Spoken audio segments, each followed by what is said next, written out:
Et l'ouverture d'Ashraf III constitue à mes yeux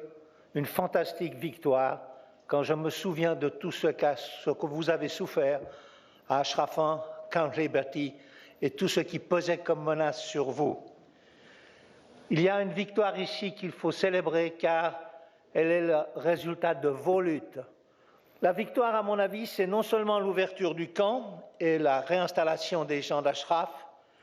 mais c'est aussi une défaite de la dictature des mollahs. Aujourd'hui, toutefois,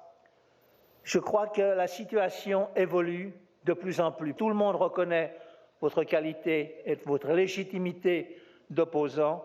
mais en même temps, le régime, lui, s'est complètement discrédité. Je crois donc que s'ouvre une nouvelle étape, l'étape vers la démocratisation dont on a parlé. Mais permettez-moi, et là, c'est un peu comme ancien secrétaire général de l'Organisation mondiale contre la torture, de rappeler qu'un État de droit ne peut s'instaurer que si justice est rendue. Nous devons exiger maintenant de la communauté internationale qu'elle prenne les initiatives nécessaires à établir de manière indiscutable ce qui s'est passé en 88, c'est-à-dire clarifier la responsabilité et le fait que ce massacre a été organisé, a été voulu, a été planifié et qu'il constitue donc un crime contre l'humanité et si on considère qu'il y avait un conflit armé interne, un crime de guerre. Ces crimes ne peuvent pas ouvrir vers une démocratie sans être jugés.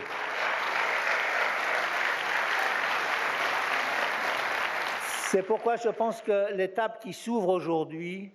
et j'espère que nous aurons plus de succès auprès de la communauté internationale, c'est de demander que soit mis en place par les Nations Unies ou par une autre instance le Nuremberg nécessaire pour juger ce crime et que soient sanctionnés les auteurs, ouvrant la porte à l'étape démocratique, mais qui passe d'abord par la reconnaissance du crime, son élucidation, la compensation des victimes et de leurs familles, leur rétablissement dans leurs droits intégraux et surtout la sanction des auteurs de façon à ce que de tels crimes ne se répètent plus.